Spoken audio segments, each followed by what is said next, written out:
Greetings, comrades! Today, we shall go back to the year 1917, starting with October 27th, and we shall take a look at the Civil War and various other problems that were faced by the Bolshevik government at the end of this year and the beginning of 1918. We shall also touch upon an issue that shall get its own episode in the future, namely, how and why the Baltic states, Finland, and other ex-Russian Empire's territories got their independence, which was often a bloody and a difficult process. And, obviously, we will read some of the fine, nice things that our best buddy and finest comrade Lenin had written at the time, to give a political perspective at what's going on. So, continuing from the previous episodes, let's work on a timeline for the basis of all of this, and, as usual, I'll touch on the more interesting topics in detail once they appear. Now, just to recap, because we have had PDRP before, and we had our Women's Day special episode, where we left off was when the Winter Palace was captured in the October 26th at 2 a.m., and the Congress of Soviets declared a new government, and Congress of Soviets declared a new government, and created a lot of public statements about, how newspapers shall be censored. They made this decree on peace and decree on land, and they just basically started to form this new government. And Kerensky, earlier, had escaped. So see, in October 27, which is the very next day after the Soviets had proclaimed victory for the revolution in Petrograd, and the very next day, Kerensky and General Krasnov, together with the units of 3rd Cavalry Corps, actually started their drive towards Petrograd, that is St. Petersburg. During the day and very early morning of the next day, they seized the cities of Gachkina and Tsarskoye Selo and capture the Pulkovo Hills. By the end of the night, however, Soviet power, with other revolutions, which are organized by the localized party groups there, is established in Minsk, Kronstadt, Ivano-Voznesnevsk, Lugansk, Kazan, Rostov-na-Donu, Yekaterinburg, Revel, which is modern-day Tallinn, by the way, Samara, and Saratov. And this Revel part here is very important because the same things happened later in Latvia. Because in these places, the Soviets took over and kind of created their own Soviet-ish governments, without much support from the population in general, outside of these places, outside of Russia, that is. On October 29th, the Junkers, this wide support group, launched an insurrectionary attempt within Petrograd. They attempt to kind of grab the power back, but they are quickly defeated by the Red Guard on the very same day. Meanwhile, the Vigzel, which is the Executive Committee of Railwaymen, posted a demand that there should be a united socialist government, which could be then composed of Mensheviks, SRs, the socialist guys, the Social Democrats, and Bolsheviks. And until this would occur, they refused to transport food anywhere. Now, obviously, the rank-and-file guys, your average railway workers, do not agree on this matter, and food kind of trickles into the cities nonetheless. In a strange twist of fate, Lenin himself insists that really, nothing should be done. That the rail workers themselves will resolve the issue. And they kind of did. Later in January, the railway workers just decide to, topple off their leading councils and just elect a new central committee for their organization. 2 days later, on October 31st, the Soviet Revolution now wins in Baku. And they're now holding a total of 17 provincial capitals. Meanwhile, Red Guards confront General Krasnov's troops head-on, and after taking back the Pulkovo Hills outside of Petrograd, this opposition in Petrograd basically dissolves itself. There are no more Junkers left there. One day later, in November the 1st, the Soviet Revolution now gains control of Tashkent.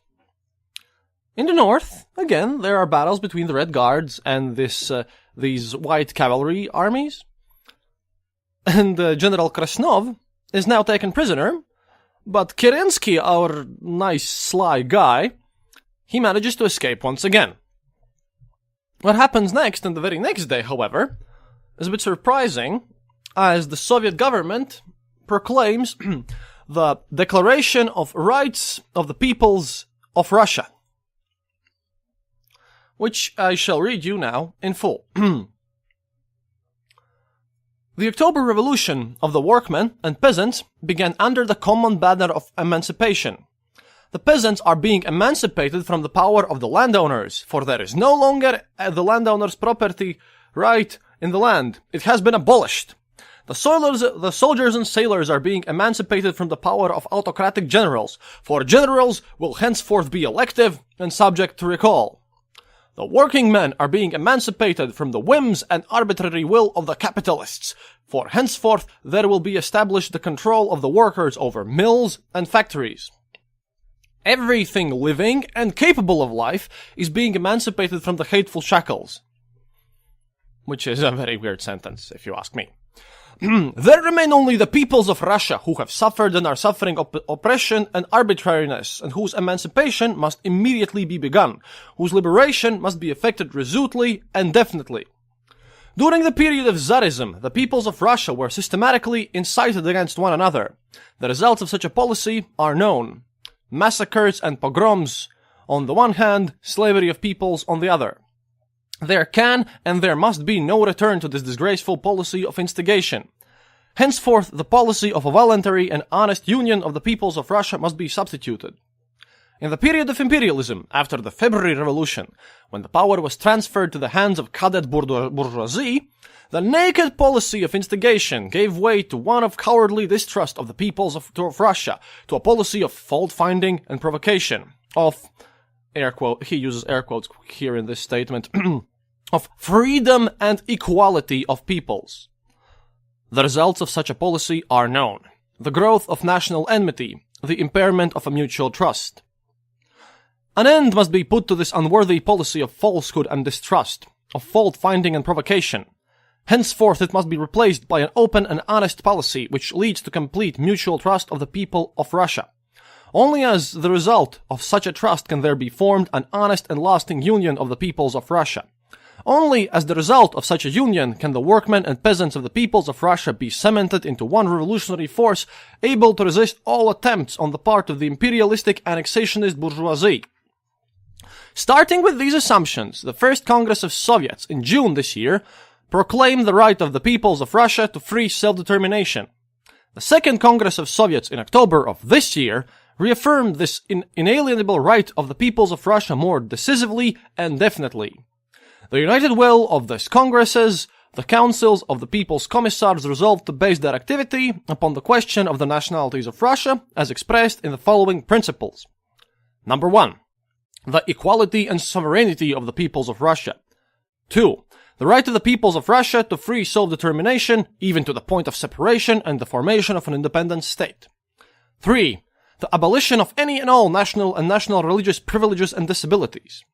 Number 4. The free development of national minorities and ethnographic groups inhabiting the territory of Russia. The decrees that follow from these principles will be immediately elaborated after the setting up of a Commission of Nationality Affairs.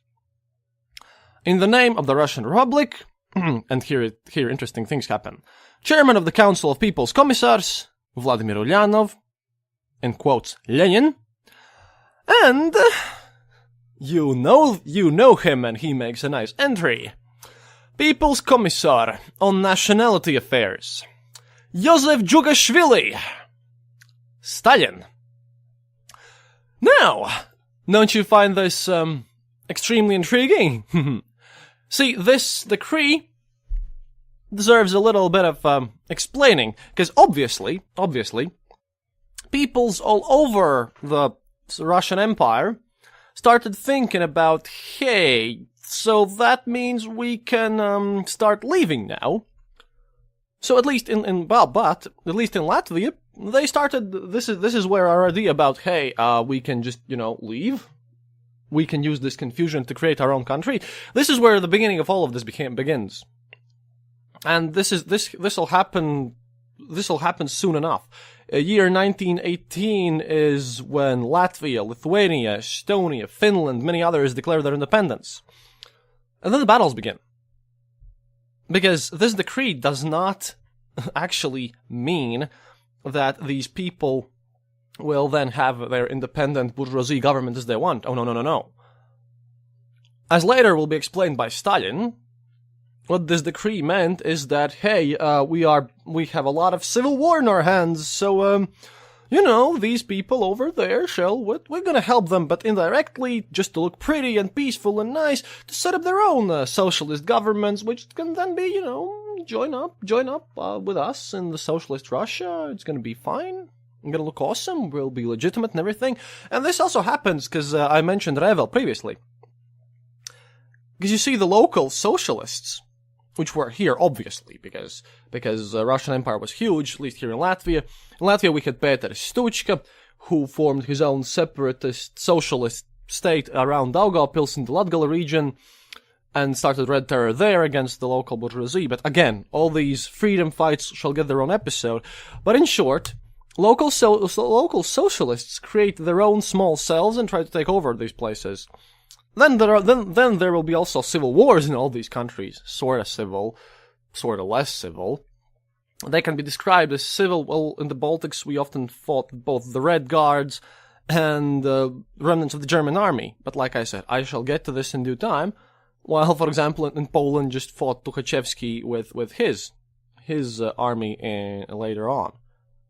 The thing is, this decree sort of backfired because, even though it looks very nice, specifically, and they stated blatantly in this decree that they want revolutions to happen all over the place, and they want the Soviets and the Bolsheviks to take power in all of these places, so that, again, the workmen and peasants of the peoples of Russia be cemented into one revolutionary force, able to resist all attempts of the part of the imperialist and annexationist bourgeoisie.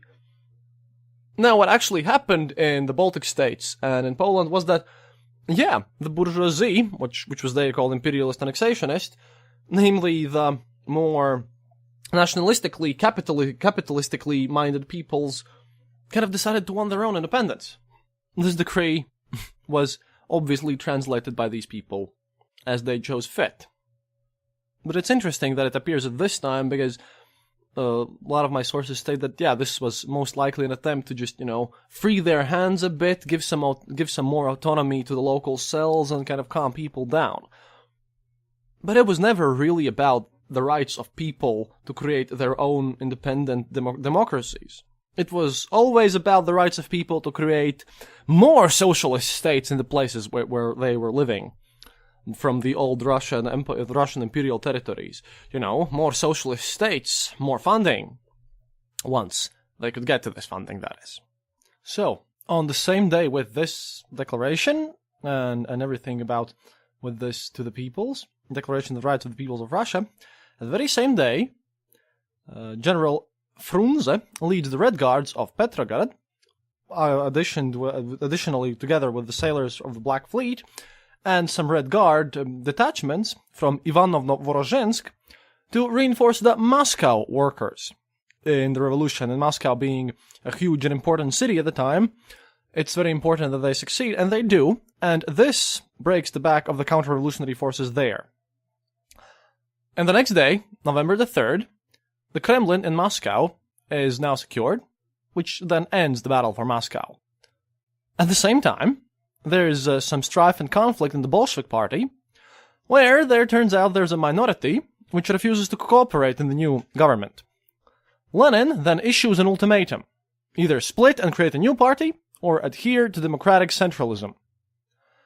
Kamenev, Zinoviev, Rykov, Nogin, and some others, citing this issue, among others, decide to leave the party.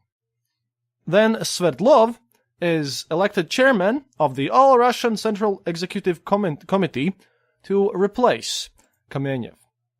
Now, democratic centralism, by itself, I have to explain what this is this organizational method which was applied by the Bolsheviks when they made this whole revolution. It basically stated democracy in discussion, centralism in action. with a kind of a strategy of building this so-called vanguard party. The concept was first explained by Lenin when he fought for centralism and against the kind of circle mentality of Russian revolutionaries prior to the formation of the Bolsheviks in 1901, but this term only came into kind of general use around this period in 1917. This organizational method, with which Lenin really had built up the Bolshevik Party, was adopted from the past successes and failures of the working class movement in these pre-World War I Russia conditions and in the 1905 revolution and others. For example, trade unions put leadership proposals to the vote at mass meetings and then used picket lines to enforce a majority decision. The rules of the Communist League and the International Working Men's Association, which were there already when the Marx was active, were based on the same general principles. But it was Lenin who kind of coined this democratic centralism term and developed kind of these principles of disciplined mass working class political party. These are kind of the specific principles that you can argue inside the party, but on the outside, you really present an active, united front. You never bring your things outside of there. And Trotsky even wrote about this in 1937, no less, when he wrote to the United States of America about the undemocratic centralism of the regime. And this comes from a United States internal bulletin in December 1937, prior to the formation of the SWP, Socialist Workers' Party in the United States. So this is his letter to explain this term, which will become the backbone of everything that's going on, and which will concentrate the power in the hands of the Bolsheviks later on, and will then produce all this bureaucratic administration. To the editors of Socialist Appeal, United States of America. During the past months, I have received letters in regard to the inner regime of a revolutionary party from several, apparently young comrades unknown to me. Some of these letters complain about the lack of democracy in your organization, about the domineering of the leaders, and the like. Individual comrades ask me to give a clear and exact formula on democratic centralism which would preclude false interpretations. It is not easy to answer these letters. Not one of my correspondents even attempts to demonstrate clearly and concretely with actual examples exactly wherein lies the violation of democracy. On the other hand, insofar as I, a bystander, can judge on the basis of your newspaper and your bulletins, the discussion in your organization is being conducted with full freedom. The bulletins are filled chiefly by representatives of tiny minority. I have been told the same holds true of your discussion meetings. The decisions are not yet carried out. Evidently, they will be carried through at a freely elected conference. In what, then, could the violations of democracy have been manifested? This is hard to understand. And here he goes on about what's going on all of these events and everything. And then he later in the letter says, only a correct policy can guarantee a healthy party regime. This, it is understood, does not mean that the development of the party does not realize organizational problems as such, but it means that the formula for democratic centralism must inevitably find a different expression in the parties of different countries and in different stages of development of one and the same party. Democracy and centralism do not at all find themselves in an invariable ratio to one another. Everything depends on the concrete circumstances, on the political situation in the country, on the strength of the party and its experience, on the general level of its members, on the authority the leadership has succeeded in winning. Before a conference, when the problem is one of formulating a political line for the next period, democracy triumphs over centralism. Now, but when the problem is political action, centralism subordinates democracy to itself. Democracy, again, asserts its rights when the party feels the need to examine critically its own actions. So even Trotsky, later, when he was trying to guide the Socialist Workers' Party of the United States, basically says that, we can argue inside the party, but, when it comes to action, we must always follow the party leadership. And then the action is put in a way that, you can debate some things until it's time to actually do something. Or something of that sort, because again, he states that a party is an active organism. It develops in the struggle with outside obstacles and inner contradictions.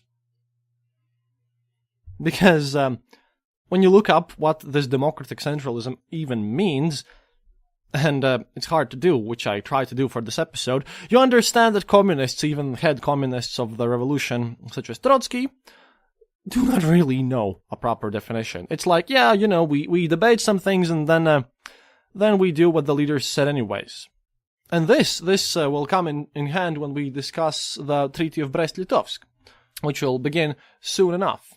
You see, in the timeline, and I'll skip ahead a bit, because within their efforts to kind of end World War I, the Soviet government started peace talks with the Axis powers in Brest-Litovsk in November 26th. And this is why I want to connect this with this democratic centralism, because how Treaty of Brest-Litovsk operated was an interesting form of how this democratic centralism will then later be turned upon itself, and debates within the party shall be minimized, especially as soon as Lenin ceases to be in power and when our good old friend Koba takes over. You see, this Treaty of Brest-Litovsk, it's obviously the one that brought the end of the war between Russia and Germany in 1918. And it was very severe, which, by the way, the Germans were reminded of this harshness of this Brest-Litovsk treaty when they later on would complain about the severity of the Treaty of Versailles, signed in June 1919. See, Lenin had ordered that the Bolshevik representatives sent to Brest-Litovsk to argue this treaty should get a very quick treaty from the Germans to bring about this end to the war, which they had postulated in their decree for peace, so that the Bolsheviks could concentrate to the work they needed to do in Russia itself, mainly winning the civil war and stomping out all counter-revolutionary activities. This start of the discussions is November 26th. It was mainly attempted to, bring, just sign quickly papers, get out of the war, whatever they asked, give it to them. But it turns out that it was an organizational disaster. You see, representatives from the other allies from the other allies fighting with Russia, fighting together with Russia, namely France and Britain, who were meant to have attended this, they failed to show up. No one came. So Russia had to negotiate a peace settlement by themselves. And after just 1 week of these talks, the Russian delegation left so that it would report to, this all-Russian Central Executive Committee. And at this meeting, when they kind of went back to report what they have done there, then 3 views about the peace talks were presented in the Bolshevik hierarchy. Because this is the democracy part of the democratic centralism which the Bolshevik party tried to adhere to. See, Trotsky himself believed that Germany would offer completely unacceptable terms to the Russians, and that this fact that they would give these completely unacceptable terms would then cause the German workers to rise up in revolt against their leaders, and in support of their Russian compatriots. This rebellion would basically, in turn, spark a revolution of workers worldwide. Trotsky was a permanent revolutionary, and the only thing he really thought about was this massive world revolution.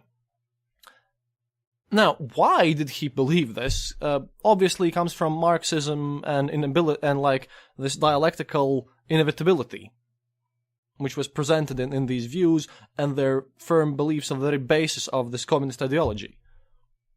To Marx, the world revolution was inevitable, and Trotsky and Lenin firmly believed it to be so. And they really thought that this class, the feeling that you have for the members of your class was strong enough, and the hatred for war would be strong enough in Germany, that they would actually have this major revolution in support of their Russian brethren. Which is an interesting view. But this differs, but Trotsky believed that this revolution would happen right now, on the spot, and that this is just happening like next week. Lenin believed that this world revolution would occur, but over many years. And what Russia needed now, according to Lenin, was an end to the war with Germany, and so he obviously wanted peace at any cost, like we mentioned before. But Kamenev, which would later leave off, believed that these German workers, they would rise up anyway. Trotsky, unlike Trotsky, he believed that these workers will rise up, because Kamenev has even a stronger set of beliefs similar to Trotsky's. He believed the Germans would rise up anyway, so why bother? So on January 21st, 1918, the Bolshevik hierarchy, the higher-ups met. And interestingly enough, even though we have this democratic centralism here, only 15 out of the 63 people in this meeting supported Lenin's viewpoint. 16 voted for Trotsky, who at this point wanted to wage a so-called holy war against all militaristic nations, including Germany. And 32 voted in favor of a revolutionary war against the Germans, which would, as they believed at the time, kind of cause this workers' rebellion in Germany. So this whole issue went to the party's Central Committee. This body rejected the idea of revolutionary war and supported the idea of Trotsky of a massive mega-revolution everywhere. Trotsky decided that he would offer the Germans Russia's demobilization and an end to the war, but would not conclude a peace treaty with them. By doing this, he hoped to buy time. In fact, he sort of got the opposite. Because on February 18th, 1918, the Germans, kind of tired of the Bolsheviks' procrastination and this democracy which couldn't really represent itself as centralism by this point, restarted their advance into Russia. And, due to massive chaos, resistance to the Bolsheviks, and just huge amounts of nonsense and craziness going on there, because when I'm saying Soviets took power in that city, previously on the timeline, what you mean is chaos is erupting, and these guys just step up and say, well, we now have the power. But even though there's a lot of opposition still going on all through the Russia, especially, there are a lot of groups there. For example, in south of Russia, Kornilov leads resistance to the Bolsheviks, basing himself in Rostov, where many former officers who had survived World War I went to join him. And in the lower Volga, the socialist revolutionaries who had been members of the dispersed Constituent Assembly, they also, under the leadership of Chernov, created their own resistance to this. There was also a monarchist, Colonel Semyov, who established his own autonomous government in Transbaikalia, where he basically became a warlord and created a lot of problems for them. And in Manchuria, a certain General Horvat, who had been the Tsar's military government in this region, formed another conservative establishment. And then Finland in the 1918 will have their own civil war with the Finnish Whites led by Mannerheim, which will win because he was helped by Germans, and at one point Ludendorff even kind of thought about putting a German prince in power once the Whites had won, but that never happened. But with this German help, the Finnish Whites pushed back the Finnish Russo border, even so close to Petrograd that it was almost within their artillery range. And this civil war in Finland will happen between the Finnish Socialists and Finnish Reds and kind of the Finnish Whites who wanted a more bourgeoisie and democratic government. And this civil war happened, by the way, after the Central Committee of these Bolsheviks had already admitted the Finnish independence, even though their government at that point was completely bourgeoisie, and they would kind of accept their independence in December 31st of 1917. So yeah, Russia is having problems all over the place, and we'll get into an interesting fact which. Travis J. Dow from the Bohemian podcast will tell you more about this. Oh my, I'm getting on tangents. But yeah, there was also these certain Czech prisoners of war who had apparently joined the Russian army after being captured from the Austrian army. And they joined the ranks of Kerensky, and these Czech Legion guys were also very much responsible for Kerensky's initial successes in the Civil War. This Czech Legion, they fought the Germans as a separate unit until the leadership of Masaryk, until, this Treaty of Brest-Litovsk that I'm talking about, that ended this fighting. Trotsky afterwards would give them his agreement that they had permission to travel through Russia to the Western Front so that they could continue their campaign against the Germans. The one rule of this agreement was that the Czechs had to leave their weapons behind. But as soon as the first units of the Czechs surrendered their weapons, the Red Guards just shot them. But this proved to be an error, as it became obvious that the other men could not trust what Trotsky had promised them. And the Czech Legion itself had been made up of very seasoned soldiers with a lot of fighting experience.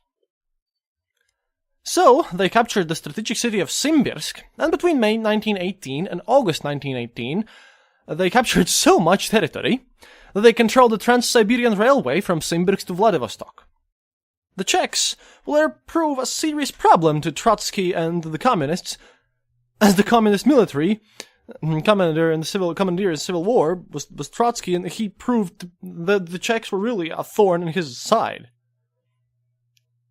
Trotsky's task of defeating the Whites was made a lot more difficult by these Czechs. Interestingly enough, if Trotsky had kept his word and let him move freely out of Russia, this problem wouldn't have even occurred. And interestingly enough, the Politburo, later on, blamed this solely and just purely on Trotsky. And guess what? The man who posted these criticisms on Trotsky and who led all these critics was none other than Joseph Stalin. And here we can see also how Stalin is already slowly grabbing more and more power and discrediting other members of the revolution. And weirdly enough, this success of the Czech Legion also may have well kind of sealed the fate of the royal family, which we, again, shall speak about a bit later. See, they had been sent by Kerensky to Tobolsk in Siberia, where they were under house arrest. And, as the Czechs had the power to threaten Tobolsk, they were brought back to Yekaterinburg. However, in the early stages of the Civil War, the Whites threatened the city. And, while the royal family was alive, they could obviously inspire the Whites. Thus, Lenin ordered their execution, and the whole family was killed on July 16, 1918. But, yeah, we shall get to the executions in turn, but the Czech Legion afterwards made their way through all the eastern parts of everything through America until they kind of came back later. It's very weird. But even more to Trotsky's problems, the British had seized Murmansk and Archangel in the north, and, by the way, they had set up a government led by socialist revolutionaries there. And a further problem in Trotsky's side, where he was trying to deal with all this civil war, which seems to go fairly well, as the Soviets, by the end of 1917, held basically Moscow and St. Petersburg and everything between, and a lot of places in Siberia. But, you know, all these little forces pop up all over the place to oppose them. And one of the major issues also, which caused a lot of trouble, was the former Lord High Admiral Kolchak.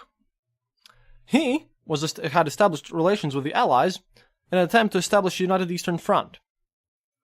And in September 1918, an organization called the Directory, reminds you of anything, was established in Ufa. This was a combination of various groups whose sole aim was to defeat the communists. It was made up of groups that also had few things in common with one another. Really, it was just random. And on November 18th, 1918, the social revolutionaries were pushed out of the Ufa Directorate by former Tsarist officers who placed this Kolchak at their head. Also, in November 18th, 1918, Latvia proclaimed its independence, mind you. The Ufa Directorate, mind you, all of this situation that's happening in Ufa, was another huge issue because it was financed by the Czechs, who at this point had raided Russia's gold reserves that were stored in Kazan. And Kolchak, this Admiral Kolchak, had persuaded the Czechs that the gold could be well used for the common cause, the removal of the Bolsheviks. So, Trotsky made one of the biggest mistakes over there by not allowing Czechs to just go home. And, you see, in early 19, this Kolchak and the forces he could group around him, they went on the offensive. They took the city of Perm and advanced to the Volga. Kolchak could have marched on Moscow from the Volga, but for some reason he did not. The British were advancing from Arkhangelsk in the north, and a troop-pronged attack against the Bolsheviks could have been successful, but it never happened. And at this point in 1919, the British just pulled out of Russia, and at this point, the Whites probably lost their very best opportunity to defeat the Bolsheviks. But we shall leave this a bit hanging while explaining why the Reds actually did win the Civil War in Russia, against all of these opponents, even though they never managed to acquire back all the lost territories at this point in history, because Latvia, Lithuania, Estonia, and Finland became independent. But we'll get to this a bit later. Now back to the Treaty of Brest-Litovsk, which is why the Czech Legion even materialized and caused all these huge problems for Trotsky.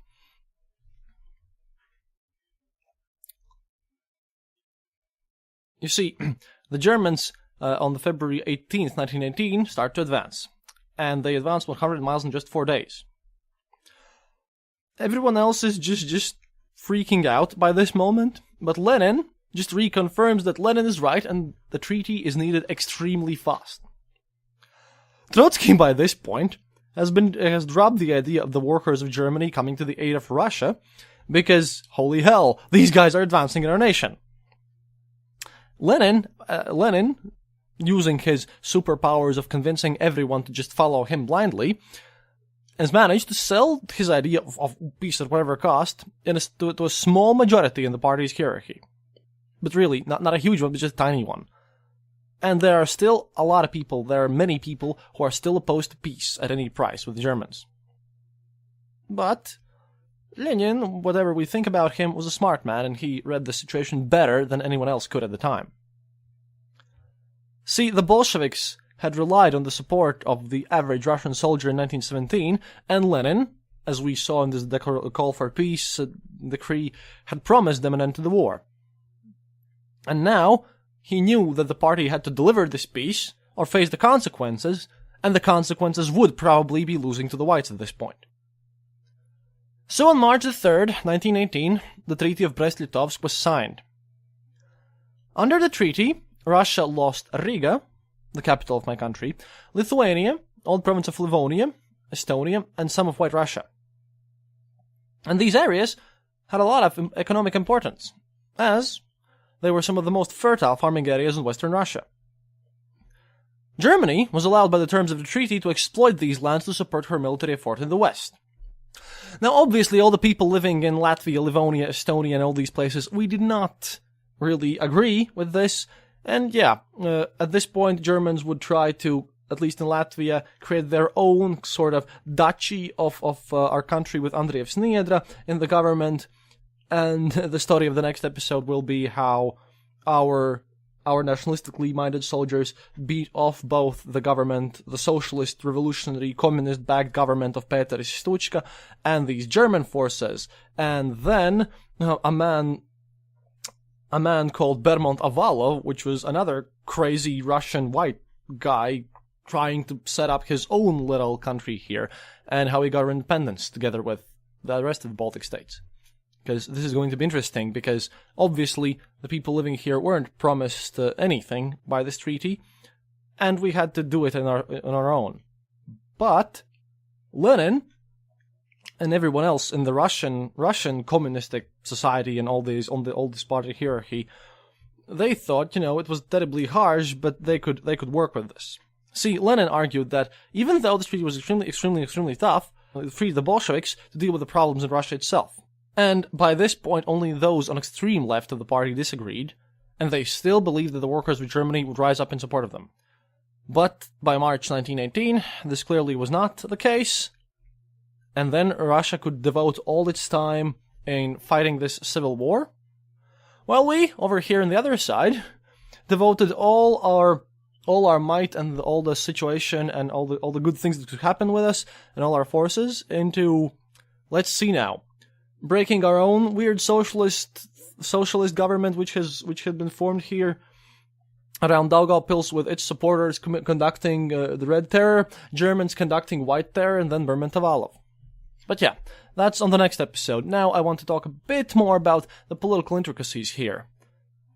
I want to talk a bit more about the political intricacies and this very, very chaotic period with, anti-red governments and anti-red organizations popping all over Russia, and the other country popping all over Russia, because we'll touch these places lost under the Brest-Litovsk Treaty in the next episode. So, back to the timeline we go. The most interesting things that happen in the 1917 at the end of this, as this happens by the end of the day, is essentially, in December the 6th, for the first time in history, Russian women, who basically ushered the era of the Russian Revolution, as we learned in the previous episode, won the right to divorce. In just 3 years, by the way, Russian women would again be the first in history to win the right to maternity leave of 4 months, along with a bunch of other rights, which would then establish this formal complete gender equality there.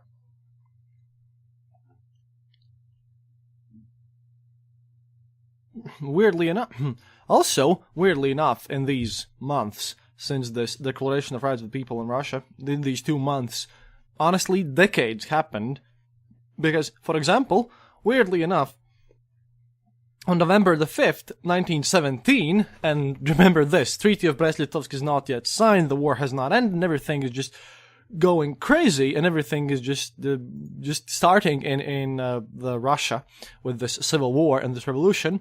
But that doesn't stop Mr. Vladimir Ulyanov, as we know our good comrade Lenin, to proclaim on the 5th of November 1917 to the population that the revolution has now been completely and utterly won. This wasn't true, but the text is fun enough to read in hindsight if you think about this. Again, this is not a long text, so I'm going to read it in full. Comrades, workers, soldiers, peasants, and all working people, the workers' and peasants' revolution has definitely triumphed in Petrograd, having dispersed or arrested the last remnants of the small number of Cossacks deceived by Kerensky. The revolution has triumphed in Moscow too. Even before the arrival of a number of troop trains dispatched from Petrograd, the officer cadets and other Kornilovites in Moscow signed peace terms, the disarming of cadets and the dissolution of the Committee of Salvation. Daily and hourly reports are coming in from the front and from the villages announcing the support of the overwhelming majority of the soldiers in the trenches and the peasants in the uyezd's for the new government and its decrees of peace and the immediate transfer of the land to the peasants. The victory of the workers' and peasants' revolution is assured because the majority of the people have already sided with it. Which is, obviously not true. It is perfectly understandable that the landowners and capitalists and the top groups of office employees and civil servants closely linked with the bourgeoisie, in a word, all the wealthy and those supporting them, react to the new revolution with hostility, resist its victory, threaten to close the banks, disrupt or bring to a standstill the work of the different establishments, and hamper the revolution in every way, openly or covertly. Every politically conscious worker was well aware that we would inevitably encounter resistance of this kind. The entire party press of the Bolsheviks has written about this on numerous occasions. Not for a single minute will the working classes be intimidated by this resistance. They will not falter in any way before the threats and strikes of the supporters of the bourgeoisie. The majority of the people are with us. The majority of the working and oppressed people all over the world are with us. Ours is the cause of justice. Our victory is assured. The resistance of the capitalists and the high-ranking employees will be smashed. Not a single person will be deprived of his property except under the special state law proclaiming nationalization of the banks and syndicates. This law is being drafted. Not one of the working people will suffer the loss of a kopeck. On the contrary, he will be helped. Apart from the strictest accounting and control, apart from levying the set taxes in the full of the government has no intention of introducing any other measure. And now in the background you can just imagine someone slowly and quietly singing blatant lies. In support of these just demands, the vast majority of the people have rallied around the provisional workers and peasants government. Comrades, working people, remember that now you yourselves are at the helm of the state. No one will help you if you yourselves do not unite and take into your hands all affairs of the state. Your Soviets are from now on the organs of state authority, legislative bodies with full powers. Rally around your Soviets, strengthen them, get on with the job yourselves, begin right at the bottom, do not wait for anyone. Establish the strictest revolutionary law and order. Mercilessly suppress any attempts to create anarchy by drunkards, hooligans, counter-revolutionary officer cadets, Kornilovites and the like. Ensure the strictest control over production and accounting of products. Arrest and hand over to the revolutionary courts all who dare to injure the people's cause, irrespective of whether the injury is manifested in sabotaging production, damage, delay, and subversion, or in hoarding grain and product products of holding up shipments of grain, disorganizing the railways and the postal, telegraph, and telephone services, or any resistance whatever to the great cause of peace, the cause of transferring the land to peasants, of ensuring workers' control over the production and distribution of products. Comrades, workers, soldiers, peasants, and all working people, take all power into the hands of your Soviets. Be watchful and guard like the apple of your eye. Your land, grain, factories, equipment, products, transport, all that from now onwards will be entirely your property, public property. Gradually, with the consent and approval of the majority of the peasants, in keeping with their practical experience and that of the workers, we shall go forward firmly and unswervingly to the victory of socialism. A victory that will be sealed by advanced workers of the most civilized countries, bring the people's lasting peace, and liberate them from all oppression and exploitation. This is just a genius text. It's a brilliant one, and all the Lenin's and Trotsky's texts from this era are just glorious. We shall not take anything away from you. You must go and find someone who's resisting in some way, shoot him, because that's what revolutionary court means, and take his stuff. And then later we shall take your stuff in 1929 when we establish kolkhoz. Cool, huh? Weirdly enough, by this point in December 14th, nationalization of the banks is proclaimed. Obviously. And, in December 7th, the Cheka, our good old friend, and if you haven't listened to the Gulag series, please do so. You'll understand why this is extra fun. The Cheka is created to combat counter-revolution and sabotage. And, Dzerzhinsky is appointed as a chairman. And the first charter, the first direction given to this organ is, guess what? To track the economic activity of the wealthy people. And, again, this is just great because, Mr. Lenin never spares anything because previously, as we noted, he wrote about the solidarity and about the Marxist ideas and about the inevitability of all of this situation. But here in these texts, you can just see how everything goes crazy. So, again, and I'm sorry that I bother you with all these documents, but I just find them extremely fascinating. And this is Vladimir Ilyich Lenin's first kind of instruction to Felix Dzerzhinsky, the first director of Cheka, which will later then become the famous KGB. So, Vladimir Ilyich Lenin, note to Felix Dzerzhinsky with a draft of a decree on fighting counter-revolutionaries and saboteurs. To Comrade Dzerzhinsky, further to your report today on measures for fighting saboteurs and counter-revolutionaries, would it not be possible to submit a decree, like the following?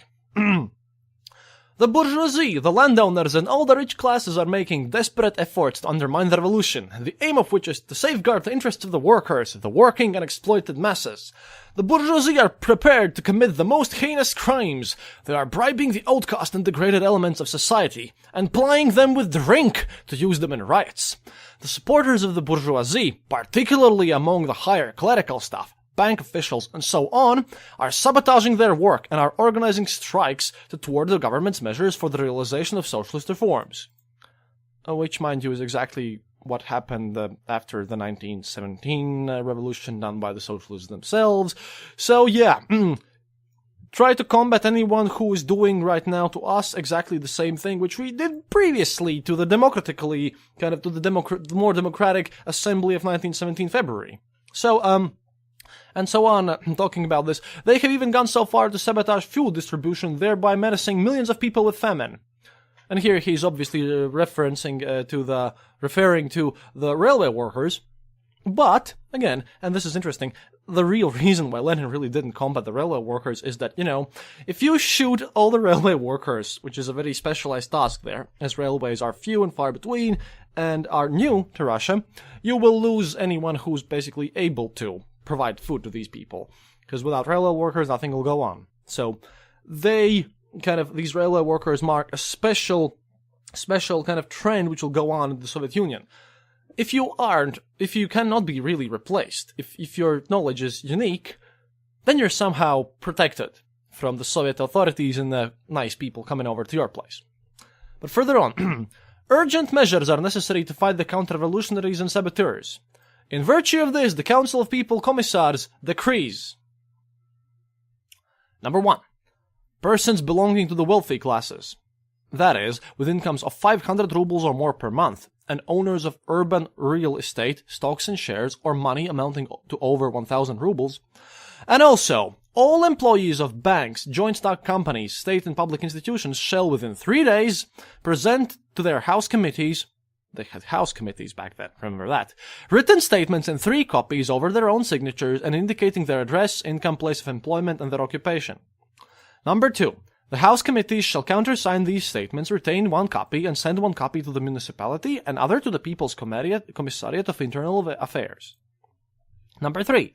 Persons guilty of controverting the present law, that is, failing to submit statements, giving false information, XTC, and members of House committees infringing the regulations governing the collection, filing, and presentation of these statements of the institutions mentioned above, shall be liable to a fine up to 5,000 rubles for each infringement, or to imprisonment up to 1 year, or shall be sent to the front, depending to the nature of the offense. Number 4. Persons sabotaging the war cough or declining to work in banks, state and public institutions, joint stocks companies, railways, etc., shall be liable to similar punishments. As a first step towards universal labor conscription, it is decreed that the persons referred to paragraph number 1 shall be obliged, first, constantly to carry with them a copy of the above-mentioned statement certified by the House committees and by their chiefs of elected officials, factory committees, food committees, railway committees, employees, trade unions, etc. The certificates must indicate what public service or work is being performed by the individual in question or whether he is living with his family as a disabled member thereof. Secondly, such persons shall be obliged to acquire within 1 week from the promulgation of the present law worker consumer books, specimen attached, in which their weekly income and expenditures shall be entered together with the public duties performed by the individual in question, certified by the proper committees and institutions. And finally, persons who do not come under the paragraph number 1 shall present to their house committees a statement in 1 copy of their income and place of employment and shall carry another copy of this statement certified by the house committee. So what we see here is that, just like later on Hitler would do with the minorities in his terrible Nazi government and everywhere, and just like sometimes offered today, you have your special registry of the people, except this time it's the wealthy people. And sometimes not even those. I don't believe that all employees of banks or joint stock companies, like even if you're a secretary working there, I doubt that they were extremely wealthy, but think about this. Right now, we have a class of people, these so-called wealthy people and people who work in these banks, joint stock companies, and all these places.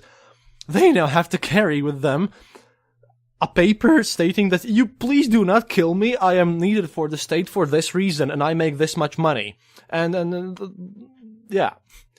So now these people, and Dzerzhinsky is to monitor these activities and look at them, and as soon as he spots that they are not doing what they really need to be doing and they're not useful anymore, well, safe to say, this is the beginning of KGB. You can, again, listen to my series on Gulag to figure out what's going on.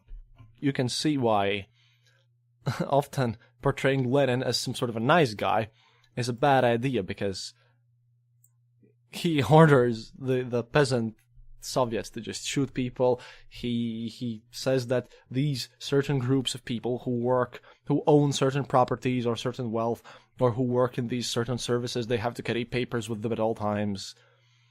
This is really interesting, and this is just the end of 1917.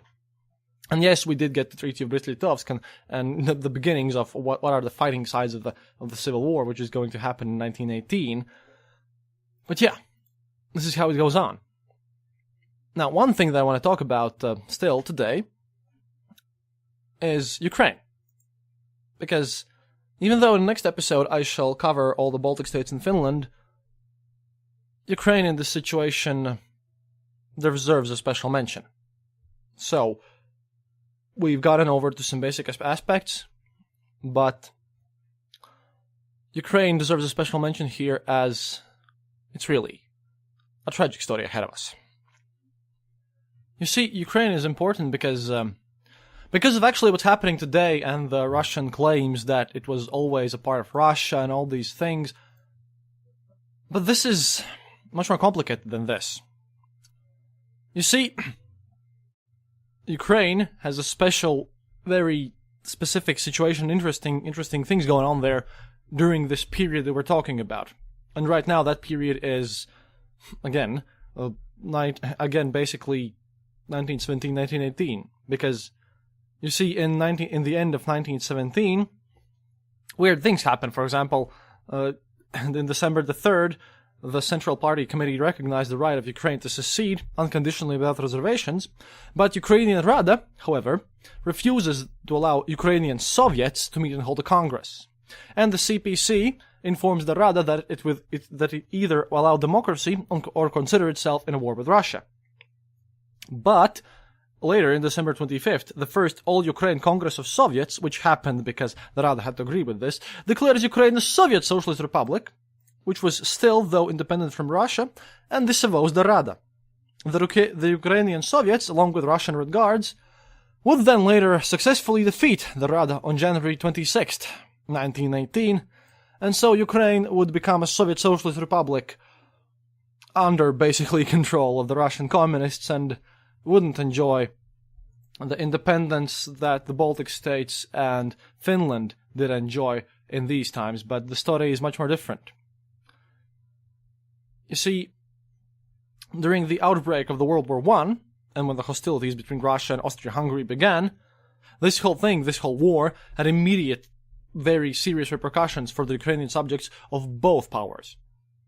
And this is weird, because in the Russian Empire, Ukrainian publications and cultural organizations were completely suppressed. And all the prominent figures, like all the central cultural forces, were arrested and exiled.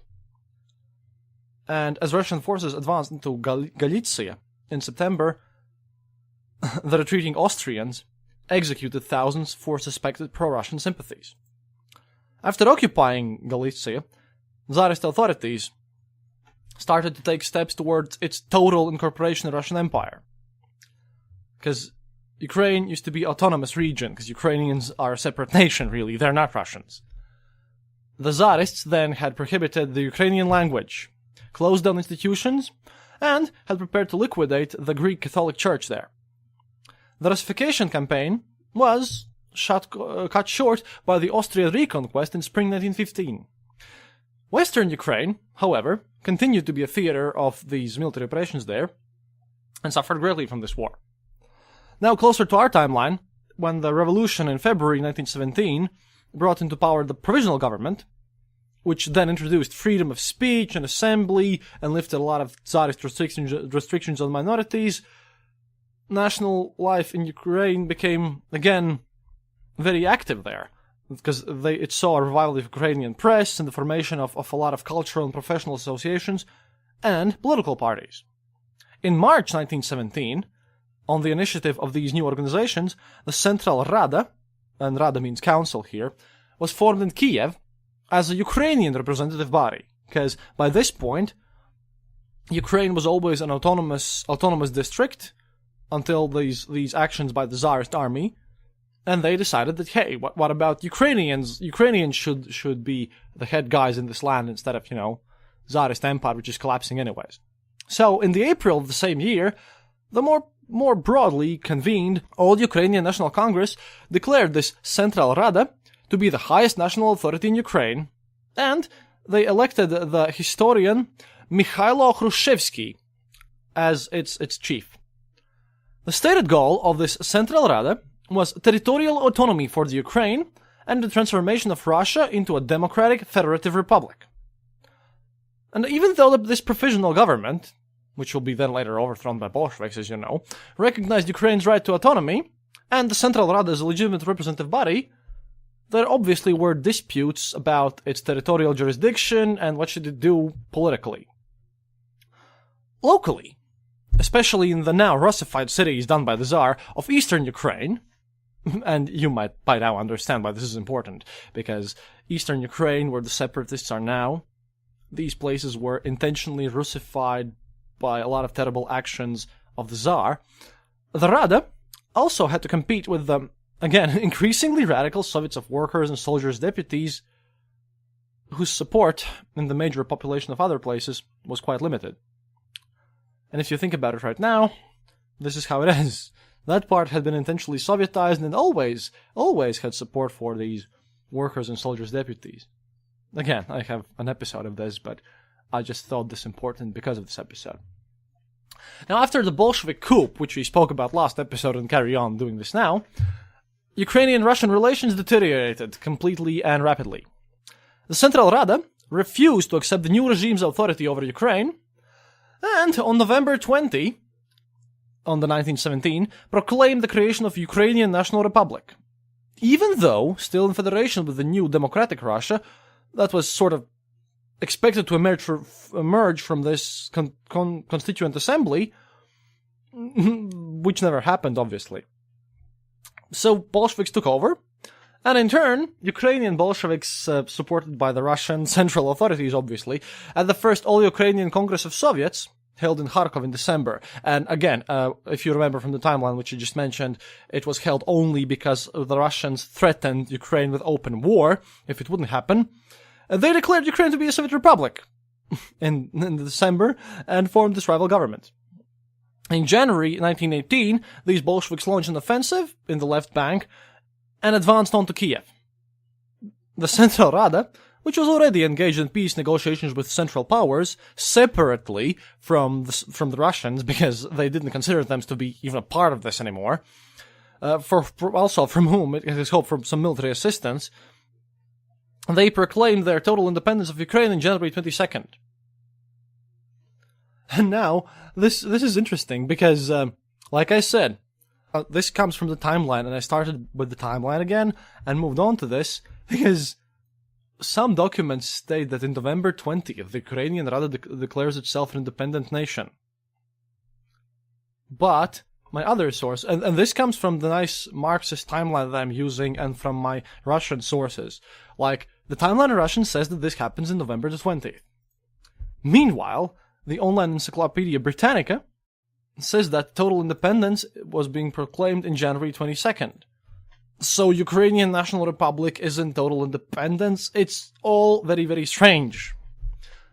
And this should really help to illustrate the strangeness and chaoticness of what's going on there.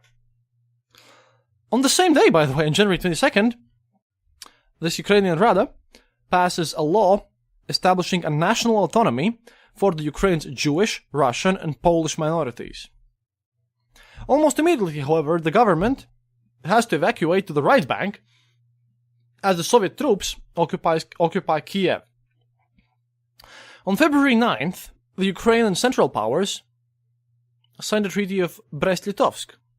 Again, this is another Treaty of Brest-Litovsk. So, a German-Austrian offensive dislodges the Bolsheviks from Kiev in early March, and the Rada government returns to their capital. In the April of 1918, the Red Army retreats from Ukraine. But the socialist policies of the Ukrainian government, especially the nationalization of land, conflicts with the interest of German high command to maximize the production of foodstuffs for its own war effort.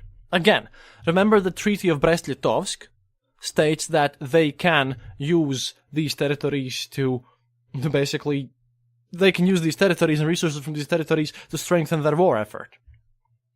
Like, these countries are not given away to Germany, but the Germans have the rights to use them. The Germans have the rights to exploit them. And unlike in Latvia, Lithuania, and Estonia, Ukraine is one of these territories which is really, really, really mega fertile. This is the center. These are the fertile white Russia territories, which are super important. Because Ukraine is the breadbasket, and later would be the breadbasket of the Soviet Russia. And that's why they suffered so much in Holodomor later, which we'll obviously get onto.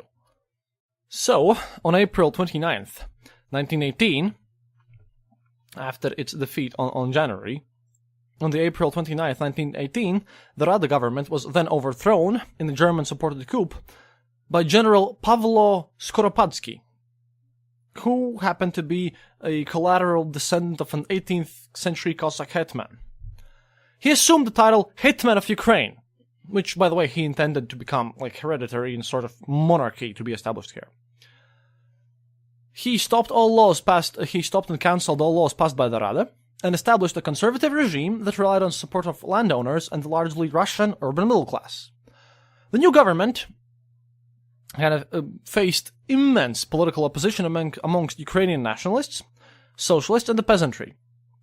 And to coordinate some political opposition to this new, very German government, and again, this will happen in the next episode, but the Germans try to do something like this in Latvia and Estonia and Lithuania too, And we struggled against this, and successfully struggled against this, mind you.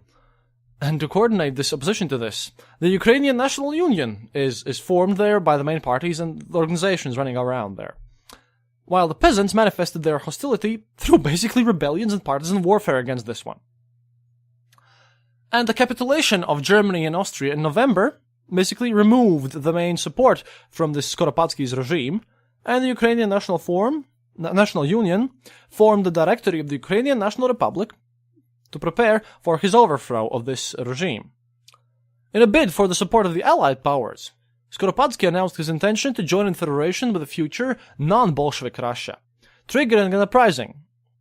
On December 14th, 1918, this hetman abdicated, and this newfound directory of people who just opposed this clearly pro-German government, which had no backing by now, they assumed control of government in Kiev. Again, it's the directory. Fun. But they still support the whites, mind you. Now, even before this collapse of Austria-Hungary, an assembly of Western Ukrainian political leaders in October 1918 declared the formation of a state shortly thereafter named the Western Ukrainian National Republic, embracing Galicia, Northern Bukovina, and Transcarpathia. On November the 1st, Ukrainian forces occupied Lviv. Now, this act was a bit of a mistake, because this touched off a war with the Poles, who were themselves resolved to incorporate Galicia into a reconstituted Polish state. And by reconstituted Polish state, we mean something like a Commonwealth. Because this'll, again, happen in the future, but this is the reason why Lithuanians and Poles don't have as friendly relationships as they had before, since even though Lithuania got its independence, the Poles trying to recreate their previous huge government there, get back their territories, they didn't return modern-day capital of Lithuania, Vilnius, to Lithuanians until actually the Soviets occupied all these lands and just restored this. In the interwar periods, independent Lithuania's capital was Kaunas, which has caused a lot of caused a lot of kind of troubles between two governments and two peoples there. Even though they're still kind of friendly, obviously, we're all friendly here in the Baltics. This is kind of the Lithuanians consider this to be a bit of a slight towards them by the Polish.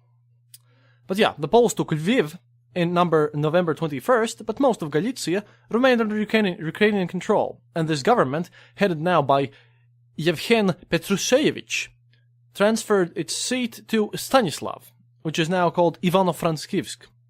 And on January 22nd, 1919, an act of union of the two Ukrainian states was proclaimed in Kiev, but actual integration of these two states right now, West Ukraine, East Ukraine, was prevented by the ongoing hostilities there.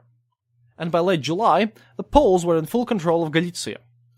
Petrushevich and his government evacuated to the right bank Ukraine, and in the autumn went into exile to Vienna, where they continued diplomatic efforts against the recognition of the Polish occupation. In Kiev, the Directory that had taken power in December 1918, which was initially headed by Volodymyr Vinchenko, and from February 1919 by Simon Petlura, who was also the commander-in-chief, they officially restored the Ukrainian National Republic and revived legislation of the Central Rada, which had been taken there after the revolution. They tried to establish some sort of an effective-looking administration that would actually run, and they were trying to cope with the mounting economical and social problems, but all of this was stopped by, again, an increasingly chaotic domestic situation and a very hostile foreign environment, all the situation. Because, think about it, there's a massive Soviet civil war, and Soviets still think that you're a part of them, and then Poles try to invade you, and everything's just going haywire from there on. So, the peasants become restless, and the army has become demoralized. Partisan movements were essentially by that point led by unruly kind of warlords. The word would be ataman. That it calls back to the Cossack days, and all these partisan movements and various warlords with their interests, and all this escalates just in scope and complete violence. In addition, a huge irregular force emerges who just also try to carve their own path with Ukraine, and it's a big country. And this emerges under the command of a very, very interesting leader, quite charismatic one, Nestor Makhno. And he was named, by the way, this Nestor Makhno. He was named after a monk in Kiev and Rus, and he was author of works of hagiography and important kind of chronicles of history. But yeah, it's kind of weird that this main anarchist leader is taking on the name of this monk. So in many places, this new government's authority is just nominal and non-existent. The Allied powers, including France, by the way, whose expeditionary force held Odessa, supported the Russian Whites, whose army was grouping around General Anton Denikin in southern Russia. Again, one of the major forces in the main conflicts where Trotsky led all this situation.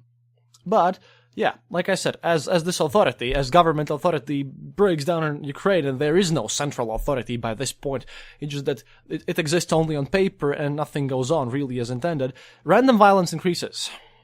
And, sadly, in particular, a ferocious wave of pogroms happen again. The Jewish population is decimated and tens of thousands of people are being dead there.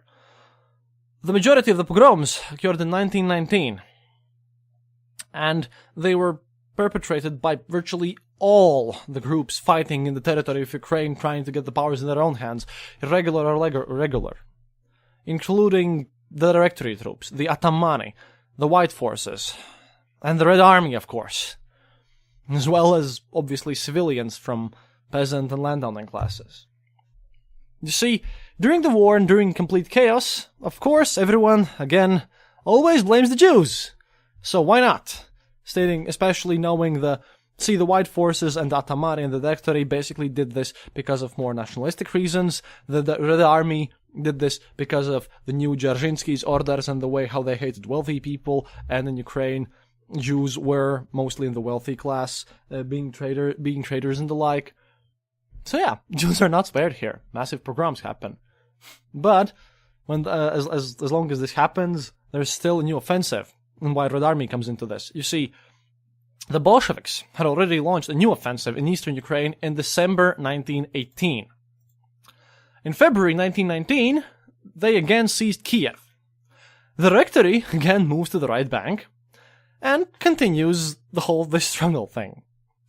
In May, Denikin, this white general, launches his campaign against the Bolsheviks in the left bank, and his progress westward through Ukraine was marked by complete white terror. Because the weirdest part of all of this, and as I mentioned in the recent Lester Bonaparte's episode, revolutions are terrible. And whenever I speak of red terror, don't forget that white terror existed there as well. They caused pogroms, and if you supported nationalism in your countries, you wanted independence, like self-determination of peoples. That's what I mean by nationalism at this point. I have to clear this one up. But, if you support the self-determination, capitalism, democratic ideas, and if you want to become more Western, and you just want to be left alone, you don't want to be part of this huge empire and all of this, and you want to privately own your own lands and stuff, and you're all for, like, normal democratic government, then you're a victim of red terror. And if you for some reason have decided that, hey, maybe I can't fight the Reds, and I'm gonna work with this government a bit, and just to survive and keep something for my family, the white terror comes in, and you're slaughtered by the other side, which is more often than not constituted by some completely weird monarchistic people, which also tends to be strange. It's the Ukraine just poses a very complicated image and kind of serves as a mirror in everything that's going on here. Because the situation, again, is extremely complex, and by no means I think the whites were completely in the red there. Even though Denikin restores gentry land ownership, but he destructs all manifestations of Ukrainian national life. He's a white Russian general. He seeks to establish control over all of Russian Empire. He cannot even fathom the idea that Ukraine might be independent. That is how whites operated too. Gentry land ownership is great, but, land ownership is being restored to the Russian nobles here, not to the Ukrainians themselves. Though the Ukrainians soon again withdrew to avoid overt hostilities with the whites, with whom they were nominally allied. Then, of course, soon it turned into crazy warfare, because from September to December, the Ukrainian army, and by Ukrainian army I mean this new Ukrainian Republic, which is just nominally there and has some control with all these other forces running around, they start fighting with the Dnieper. But they lost ground and began a retreat northwestward into Volhynia. There, the Poles confront them in the west, and the returning Red Army confront them in the north, and the Whites confront them in the south. At that point, the Ukrainian forces of this government completely they stop being a unified army. They can no longer conduct regular military operations, and they turn to guerrilla warfare. In December, Petliura went on Warsaw to seek outside support. At the same time, the Bolsheviks are now beating back the Nikin's forces, and on December 16, they recaptured Kiev. By February 1920, the Whites had been expelled from Ukrainian territories. Petliura's negotiations with the Polish government of Józef Pilsudski, which shall, by the way, become very important later. Remember the name Pilsudski. He's a great guy, and he'll manage to basically ensure Polish interwar independence. And all this culminates in the Treaty of Warsaw, signed in April 1920. And by the terms of this agreement, in return for Polish military aid, Petliura surrendered Ukraine's claim to Galicia and western Volhynia. A Polish-Ukrainian campaign opened 2 days later, and on May 6 the joint forces occupied Kiev. A counteroffensive mounted by the Bolsheviks brought them to the outskirts of Warsaw in August. The tides of war turned once again, as the Polish and Ukrainian armies drove back the Soviets, much thanks to Pilsudski, and re-entered the right bank. In October, however, Poland made a truce with the Soviets, and in March 1921, the Polish and Soviet sides signed Treaty of Riga. Yes, by this point, in 1921, Riga and Latvia is already an independent government. Their Latvians will sign their own separate peace treaty with the Soviets at a later point, but this Treaty of Riga is basically conducted by the mediation of Latvian diplomats. And according to this treaty, Poland extended recognition to Soviet Ukraine. You know, there is the Soviet part of Ukraine, and then there's the annexed Western Ukrainian lands, which they kept. So, this is how the story of independent Ukraine really ends. So, the territories under Bolshevik control were formally recognized as Ukrainian Socialist Soviet Republic. And this government, the Soviet government, basically was formed after the Treaty of Riga, was basically the continuation of the Soviet Ukrainian government declared by the old Ukrainian Congress of Soviets. And this is how it really happened. With the consolidation of Bolshevik rule, Soviet Ukraine progressively ceded to Russia its rights in such areas as foreign relations and foreign trade. On December 30, 1922, the Union of Soviet Socialist Republics, a federation of Russia, Ukraine, Belarus, and the Transcaucasian Soviet Federated Socialist Republic, SFSR, was proclaimed, thus completely cutting off all attempts of sovereignty from the Ukraine. And weirdly enough, in late 1920, Ukrainians themselves constituted less than 20% of the Communist or Bolshevik Party of Ukraine's membership. Largely, all the Bolsheviks weren't Ukrainians. They were aliens from Ukrainians' nationality. They were ideologically supportive, even though they supported the proletariat, which were a lot of Ukrainian peasants. They enjoyed very scant support in the population. That was 80% Ukrainian of their territory, of the Soviet Ukraine, of which more than 90% were peasants. They were the Communist Party of Ukraine, obviously was being a subordinate to Moscow. It was overwhelmingly non-Ukrainian in ethnic composition, and at the time of its founding in 1917, mind you, and this fact I wanted to leave for last. At the point where the Communist Party of Ukraine, in this All-Ukraine Congress of Soviets on December 25th, 1917, when this Congress declares Ukraine a Soviet Socialist Republic, the Communist Party of Ukraine has 5,000 members, about 5,000 members in a nation of millions, and only 7% of them are Ukrainian. This again shows the roots of how the Soviet Union will operate later, because from all this chaos, a neat system of governance and oppression and centralization will occur. Democracy, the democracy thing from the democratic centrism, that shall be tossed out pretty soon. How soon? Well, we'll talk about this in the future. In the next episode, about more positive things. About how the Baltics got their independence, and about Finland and the Mannerheim Line. See you next time, comrades. And thank you for listening.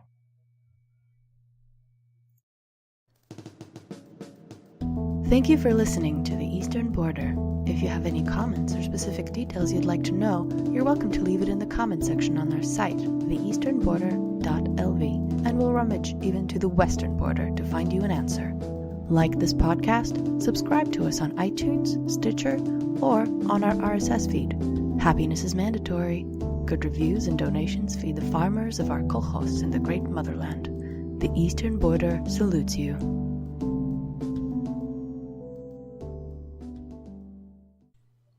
This podcast is part of the Dark Myths Collective. Visit darkmyths.org for more shows like this one. The darkness awaits.